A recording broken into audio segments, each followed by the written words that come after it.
এবং আমাদের প্রথম কাজ হবে সাংবিধানিক প্রতিবিপ্লবটা কারা করেছে এবং এটার মানে কি, কারা জড়িত ছিল, এবং তারপরে এখনকার কি অবস্থা সেই সাংবিধানিক প্রতিবিপ্লব যেটা 8 তারিখে হয়েছে তারই ধারাবাহিকতা বোঝা যদি আগামী দিনে রণনীতি এবং রণকৌশল তোমরা ঠিক করতে চায়।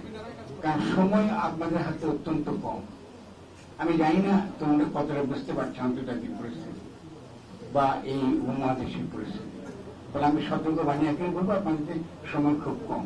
কারণ কতগুলো বড় ভুল করেছি আমরা। 5 তারিখে আমাদের উচিত ছিল রাজু ভাস্কর্য কিংবা শহীদ মিনারের সামনে আমরা কি করা, শপথ নেওয়া জনগণের কাছে, এবং শপথ নিয়ে বলা যে বাংলাদেশের সংবিধান বাতিল এবং এখন থেকে বাংলাদেশের জনগণ তাদের নতুন গঠনতন্ত্র প্রণয়ন করবে, তার গঠনতান্ত্রিক প্রক্রিয়া শুরু হলো।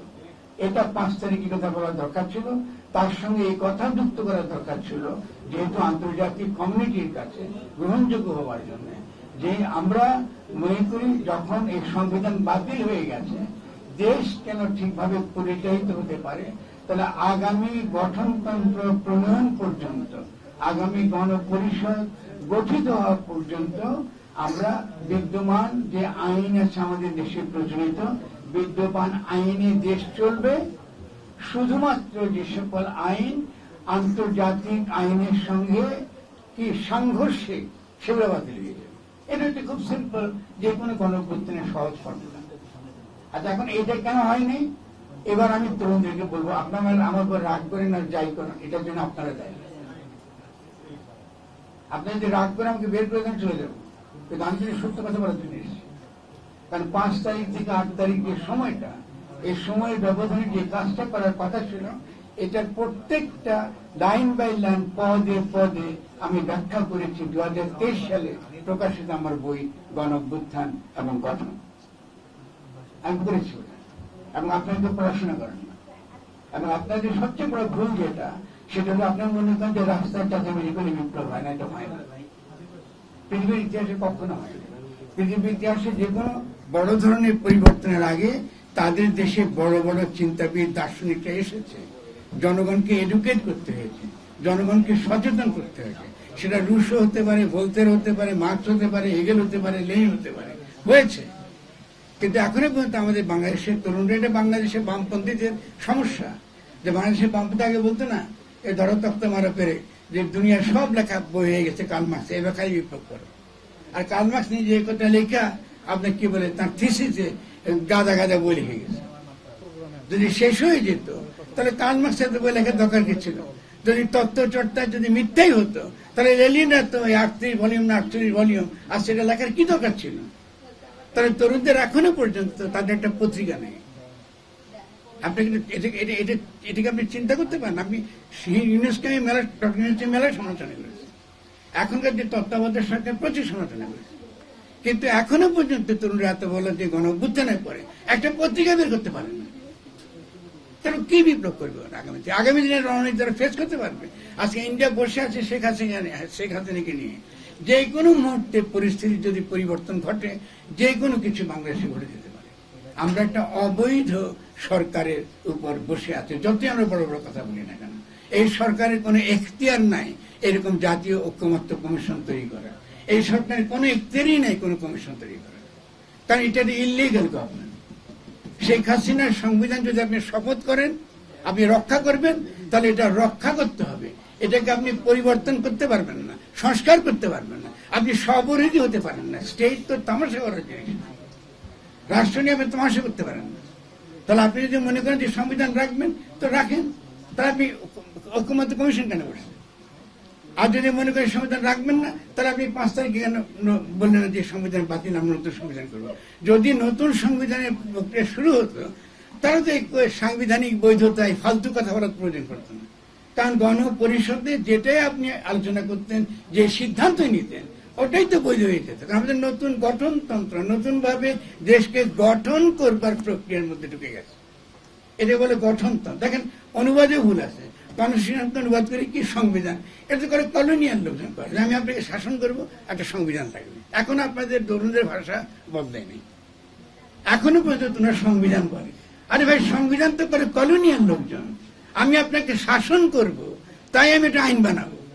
আর জনগণ যখন করে নিজেরা নিজেদেরকে শাসনের পদ্ধতি যখন তারা আবিষ্কার করে, এটাকে তারা বলে গঠনতন্ত্র, ইংরেজিতে বলে কনস্টিটিউশন, গঠনতন্ত্র, এটাকে শাসনতন্ত্র, এটাকে কি এই যেটা আমরা সংবিধান, এগুলো বানাচ্ছে পরবর্তীকালে লুটেরা মাফিয়া শ্রেণী।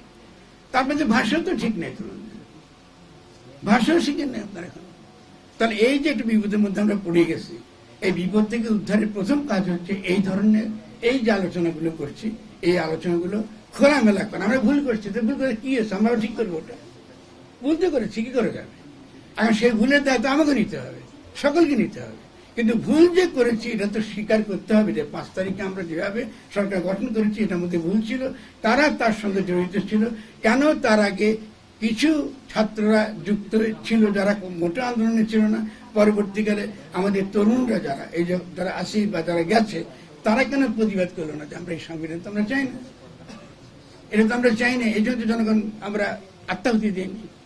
এই ছিল মূল জায়গাটা। এই মূল জায়গাটা সরে গেলে কিন্তু ইতিমধ্যে যেহেতু আপনারা সরে গেছেন মূল জায়গা থেকে, ফলে স্বভাবতই এখানে একটা নির্বাচনবাদী ধারা গড়ে উঠেছে, তার একটা বয়ান গড়ে উঠেছে। এই নির্বাচনবাদী বয়ানের সেই পুরনো কথা যে বাংলাদেশের সব সমস্যার সমাধান হয়ে যাবে যদি আপনি লুটেরা মাফিয়া শ্রেণীর হাতে ক্ষমতাটা তুলে দেন। একটা বৈধ ক্ষমতা তুলে দেবে, কি নির্বাচন হবে, আন্তর্জাতিক লোকের হাততালি দিবে, ক্ষমতা কিন্তু আপনাদের থাকবে না, ক্ষমতা থাকবে আবারও ভারতের কাছে।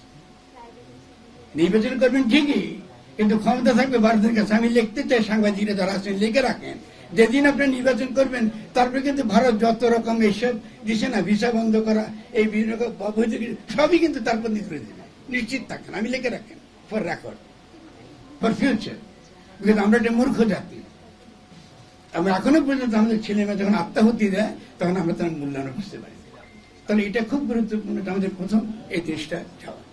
এরপরে আমি যে কথাটা সবসময় আর্গু করেছি, আমি তরুণদের কাছে পৌঁছাতে পারিনি, কিন্তু আপনারা যদি বোঝার চেষ্টা করবেন যে কিছু কিছু ছোট ছোট কনসেপ্ট বা ধারণা খুব ইম্পর্টেন্ট, চিন্তাকে পরিবর্তন করে। প্রথম ধারণাটা হলো গণ সার্বভৌমত্ব। যখনই কোনো গণ অভ্যুত্থান হয় তখন যেটা কায়েম করতে হয় এটাকে বলা হয় গণ সার্বভৌমত্ব। ইংরেজিতে সহজ হয় বলে পপুলার সভারেন্টি। পপুলার মানে জনগণের হাতে ক্ষমতা দাও। গণসাংহতি মানে কি না, রাষ্ট্রের হাতে ক্ষমতা রাখলে আমরা রাষ্ট্রকে আর বিশ্বাস করি না। কারণ রাষ্ট্রের ক্ষমতা মানে আমলাদের ক্ষমতা, রাষ্ট্রের ক্ষমতা মানে সেনাবাহিনীর ক্ষমতা, রাষ্ট্রের ক্ষমতা মানে পুলিশের ক্ষমতা।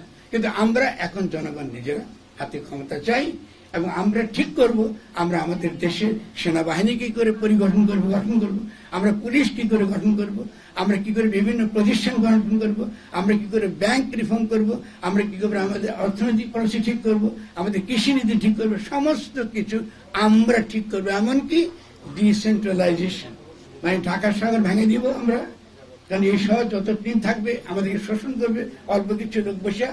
আমরা প্রত্যেকটা যে জেলা তাকে ইন্ডিপেন্ডেন্টলি মানে বিকেন্দ্রীকরণ, প্রশাসনিক বিকেন্দ্রীকরণ, যাতে জনগণ সরাসরি যে কোনো রাষ্ট্রীয় সিদ্ধান্ত গ্রহণে সে অংশগ্রহণ করতে পারে এবং সেই সিদ্ধান্ত বাস্তবায়নে সে নিজে অংশগ্রহণ করতে পারে। কিন্তু এখন কি আমরা একটা প্যারাসাইটের মধ্যে রাষ্ট্র রেখেছি ঢাকা শহরে।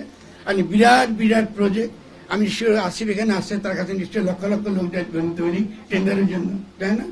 যায় তো, বিভিন্ন রকম তদবিরের জন্য যায়। এছাড়া কিছু নাই কাম।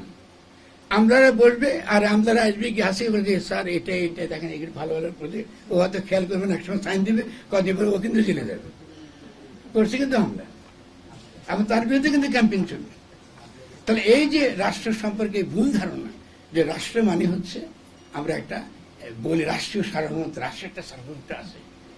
রাষ্ট্রীয় সার্বভৌমত্ব এটা একটা ইলিউশন। পৃথিবীতে এখন বিশেষত এই সময়ে পুঁজিতান্ত্রিক গোলকায়নের যুগে পৃথিবীতে রাষ্ট্র বলে কিছু না। যদি কোনো আপনারা সেন্সিবল পলিটিক্যাল সায়েন্সিস্টে লেখা পড়েন তারা বলবে এখানে যেটা আছে এটা বলে ক্যাপিটাল, রাষ্ট্র বলে কিছু নেই। যা আছে এটা বলে কর্পোরেশন। স্টেটের আগের যে ক্ষমতা ছিল জাতিবাদের যুগে, যেটা জাতিবাদী আন্দোলন গড়ে উঠেছে এবং জাতিবাদী আন্দোলনের ফলশ্রুতি হিসেবে রাষ্ট্র গঠিত হয়েছে এবং রাষ্ট্র জাতির স্বার্থ রক্ষা করে, জনগণের অর্থনৈতিক স্বার্থ, তাদের বিভিন্ন পরিবেশের স্বার্থ এগুলো রক্ষা করে। কিন্তু আপনি খেয়াল করবেন যে এই ধরনের রাষ্ট্র এখন নাই। তারপরে বলতে মার্কিন যুক্তরাষ্ট্র বলতে রাষ্ট্র আছে, এটাকে আমি অস্বীকার করতে চান? হ্যাঁ, আমি অস্বীকার করি। মার্কিন যুক্তরাষ্ট্র বলে কোনো রাষ্ট্র নাই, আছে ইসরায়েল, আছে কিন্তু ইসরায়েল। আপনার দেখেন হিস্ট্রিতে যে চোখের সামনে যেভাবে আজকে হত্যা হয়েছে, গাজাতে যে ঘটনা ঘটেছে, মার্কিন যুক্তরাষ্ট্রের লোকেরাই বলতেছে যে আমাদের কোনো সভারেন্টি নাই, আমাদের সভারেন্টি আমরা বিকিয়ে দিয়েছি ইসরায়েলের কাছে। এই তো লড়াই। এই লড়াইয়ের ভিত্তিতে আপনি খেয়াল করেন ডেমোক্রেটদের মেয়র হিসেবে এই যে কি পাশ করলেন মামদানি এবং মামদানিকে পাশ করার পেছনে অত্যন্ত গুরুত্বপূর্ণ বাঙালিরা জড়িত ছিলেন, আমাদের ডায়াসপোরা।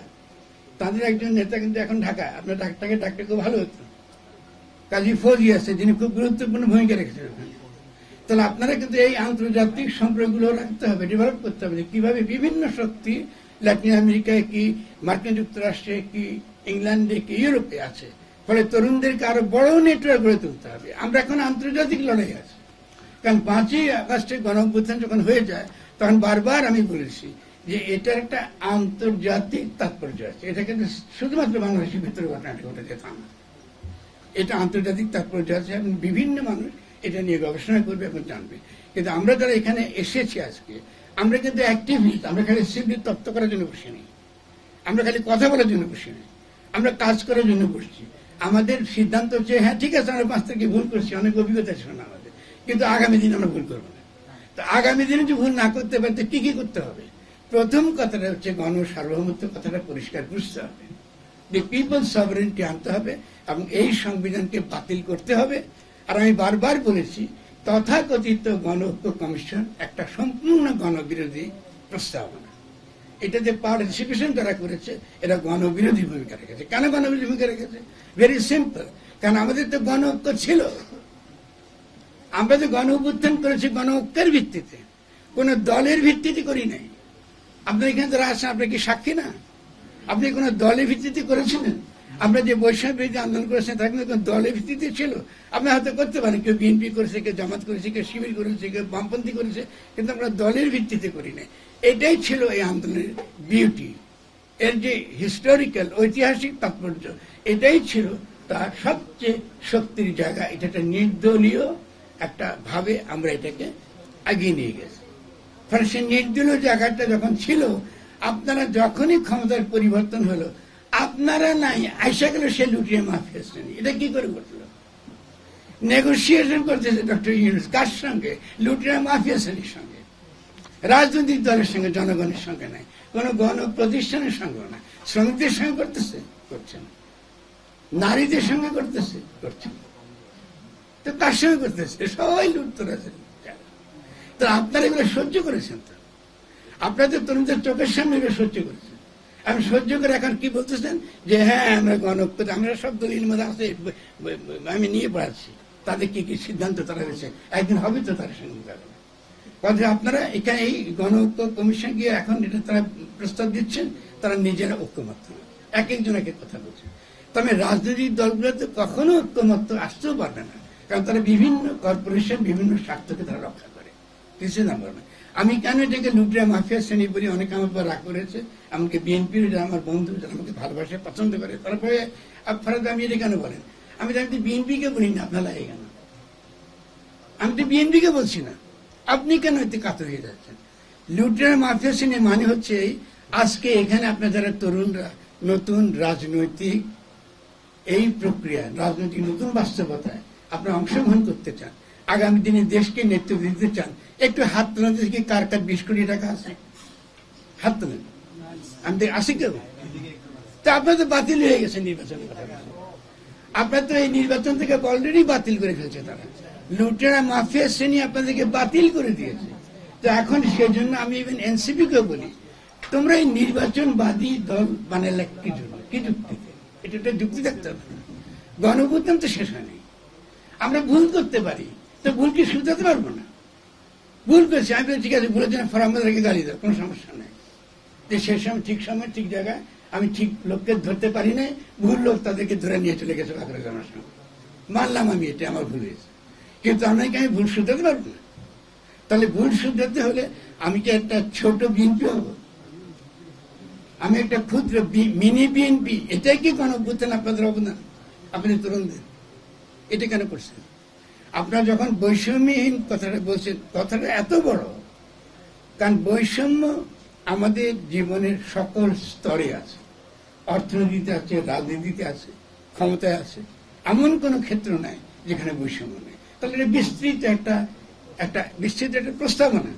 এবং এই বৈষম্যহীন কথাটাকে আমরা পলিটিক্যালি, এটা একটা পপুলার ন্যারেটিভ, এই ন্যারেটিভকে আমরা একটা পলিটিক্যাল প্রোগ্রাম আকারে অতি সহজে এটাকে আমরা ব্যাখ্যা করতে পারতাম, জনগণের সামনে দিতে পারতাম। এমনকি জনগণের সামনে যাওয়ার জন্য এই এনসিপি নেতাদের পেছনে আমাকে লেগে থাকতে হয়েছে, তোমরা জেলায় যাচ্ছ না কেন, তোমরা জেলে কেন যাচ্ছ না?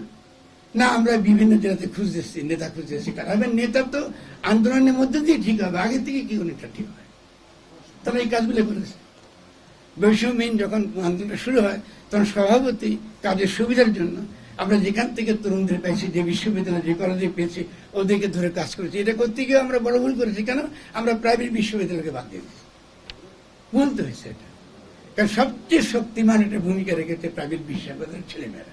শুধু তাই না, তাদের মধ্যে অনেক বেশি মেধাবী ছেলেমেয়েরা আছে যারা পলিটিক্যাল ইস্যুটা দ্রুত ধরতে পারে, যে কোনো কারণে হোক না কেন। আনফর্চুনেটলি ঢাকা বিশ্ববিদ্যালয় সেই মেধার যে চর্চার যে জায়গা, সেই ক্ষেত্রটা এখন আর নাই। এটা দুঃখ করার কিছু না, যেখানে আছে সেখান থেকে তো নিব, আমাদের বিপদে করতে। তো আমরা এখনো পর্যন্ত প্রাইভেট বিশ্ববিদ্যালয়ের ছাত্রদের অবদান এবং তারা আগামী দিনে এই বিপ্লবে কি অবদান রাখতে পারে, এটা সম্পর্কে আমরা এখন পরিষ্কার কোনো স্বচ্ছ কোনো কিছু আমরা এখন হাজির করতে পারিনি। তার মানে ঢাকা শহরের প্রাইভেট যে বিশ্ববিদ্যালয়ের যে ছেলেমেয়েগুলো পড়ে, তাদের যেটা গুরুত্বপূর্ণ অবদান থাকতে পারে আগামী দিনের লড়াই, তো এটাও এখনো অস্পষ্ট এবং অপরিচ্ছন্ন হয়ে আছে। আমি জানি না যারা প্রাইভেট বিষয় থেকে এসছেন আপনারা আমার সঙ্গে এগ্রি করেন কিনা। আমি দেখি না যে সেখানে কোনো আলোচনা হয়েছে ইকোনমি নিয়ে, সেখানে আলোচনা হয়েছে ধরো নারী প্রশ্ন নিয়ে, বা যে কোনো বিষয় নিয়ে, কৃষি নিয়ে। কারণ তারা অনেক বেশি ক্যাপেবল এটা নিয়ে গবেষণা করতে, চিন্তা করতে, তাদের চিন্তা ক্ষমতা তুলনামূলকভাবে দুর্ভাগ্যক্রমে বেশি। এবং যেহেতু তারা তুলনামূলকভাবে ধনীর ছেলে, খারাপভাবে নেবেন না, আমি কিন্তু খারাপভাবে বলছি না, তাদের কিন্তু ফ্লেক্সিবিলিটি একটা গরিবের ছেলের চেয়ে বেশি।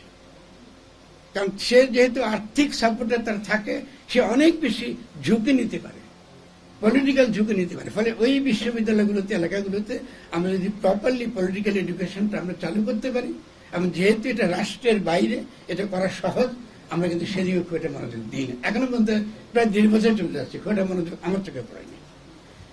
এই ব্যাপারগুলো যদি আমরা অ্যাড্রেস করতে না পারি, তাহলে কিন্তু আমরা অগ্রসর হতে পারবো না।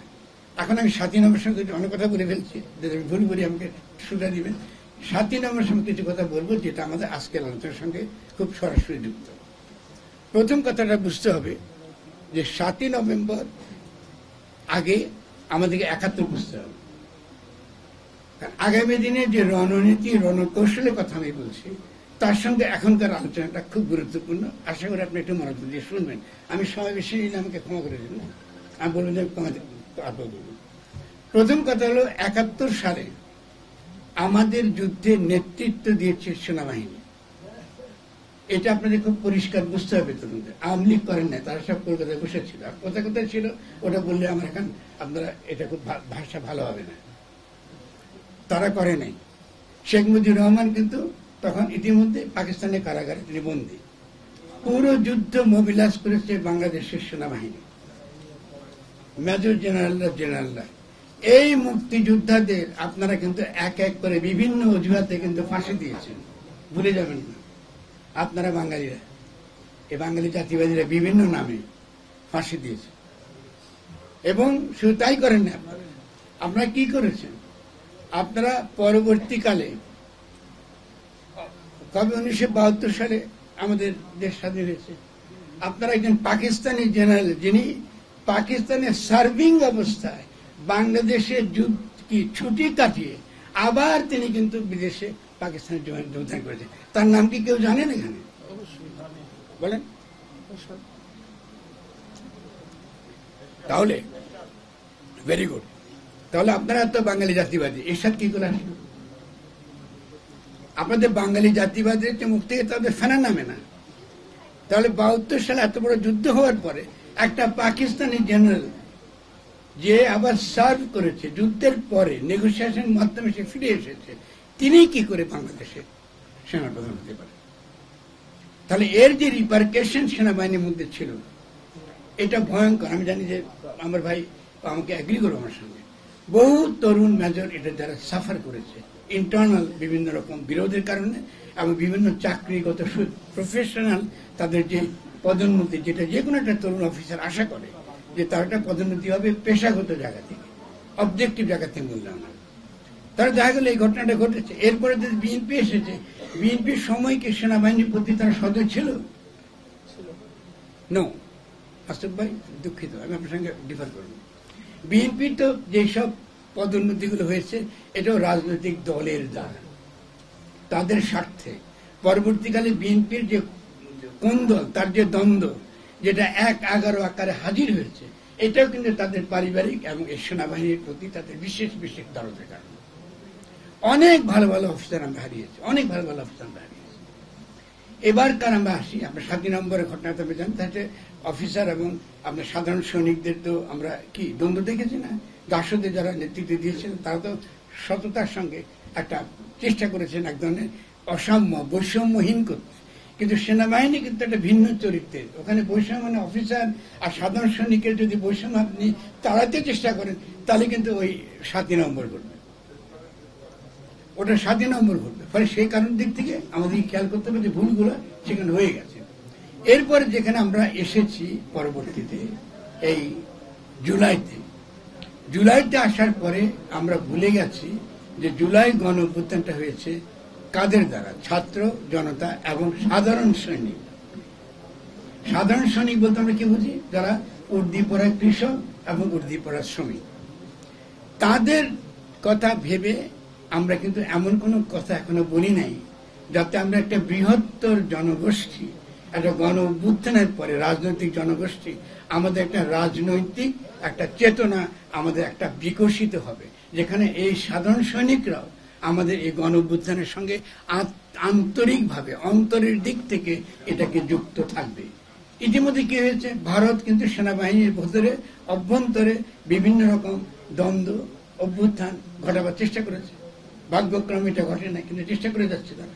আমরাও বিভিন্ন সময় যেহেতু সতর্ক ছিলাম না আমাদের এখনকার কর্তব্যগুলো কি, কিভাবে কি করতে হবে, আমরা অনেক সময় মুখ ফসকে, আমরা তরুণ বয়স্ক মুখ ফসকে অনেক কথা বলেছি, যেটা সেনাবাহিনীর সঙ্গে আমাদের দ্বন্দ্বটাকে অযথা অপ্রয়োজনে এটাকে বড় করেছে। যেখানে দ্বন্দ্ব রয়েছে এটা মীমাংসা দরকার আছে, আর মীমাংসা করতে হবে। মীমাংসা করার জন্য আমাদের যারা সেনাবাহিনীর যারা অবসরপ্রাপ্ত যারা নেতা দিচ্ছিলেন তারা আমাদের যে ভালো বুঝে সেনাবাহিনীর উপর ব্যাপারটা, তাদেরকে তারা পরামর্শ নিতে পারে। ফলে ৭ নম্বর যে লিজেসি, সেই লিজেসিটা যদি আমি ক্যারি করতে চাই তাহলে আমাদেরকে কথাটা বলতে হবে যে অবশ্যই বাংলাদেশের সৈনিকরাও নাগরিক এবং বাংলাদেশের নাগরিকরাও সৈনিক। দেশকে রক্ষা যখন করতে হয় তখন নাগরিকদেরকে সৈনিক হতে হয়, আর সৈনিক যদি দেশকে এগিয়ে নিতে চায় তাহলে তাকে সবসময় মনে রাখতে হবে সে বড় লোকদের, লুটেরা মাফিয়া শ্রেণীর পাহারাদার নয়। সৈনিককে এই শিক্ষাটুকু তার পেতে হবে। তার কাজ হচ্ছে এই দেশের জনগণকে, এই দেশের জনগণের স্বার্থ রক্ষা করা এবং লুটেরা মাফিয়া শ্রেণীর বিরুদ্ধে দাঁড়ানো। এবং লুটেরা মাফিয়া শ্রেণী যদি আমরা তাড়াতে না পারি আমাদের রাজনৈতিক ক্ষমতার বিভিন্ন জায়গা থেকে, আমরা নতুন করে বাংলাদেশকে গঠন করতে পারবো না। শেষ যে কথাটা বলবো, এই যে গঠন কথাটা বলছি এটা একটু মনে রাখেন। শব্দটা কিন্তু বিপ্লব না। বিপ্লব মেলা ব্যাখ্যা দিলে এই মাসকে সারা রাত লেগে যাবে। বিপ্লব বলতে আমরা অনেক কিছু বুঝতে পারি। একটা হচ্ছে রাজনৈতিক বিপ্লব, একটা হচ্ছে অর্থনৈতিক বিপ্লব, দুটো এক জিনিস নয়। যেমন বলশেভিক বিপ্লব, এটা একটা সমাজতান্ত্রিক ইকোনমিক রেভলিউশন, বা মাওজেদুংয়ের যে বিপ্লবগুলো ছিল এটা সমাজতান্ত্রিক বিপ্লব। কিন্তু সমাজতান্ত্রিক বিপ্লব বলে আলাদা গণতান্ত্রিক বিপ্লব থেকে একেবারে মোটা জায়গায় আলাদা কোনো বিপ্লব না। এটা আমাদের দেশে বিরাট ভুল ধারণা। মূলত গণ অভ্যুত্থান যদি একটা গণতান্ত্রিক রাষ্ট্রে এবং এই গণতান্ত্রিক রাষ্ট্র গঠনের মধ্যে দিয়ে উপযুক্ত গণতান্ত্রিক প্রতিষ্ঠানগুলো গড়ে তুলতে পারে, তাহলে মূলত অর্থনৈতিক ক্ষেত্রে আরেকটা বিপ্লবের প্রয়োজন হয় না। এটা হচ্ছে থিসিস। এটা প্র্যাকটিক্যালি কি সেটা পরের কথা।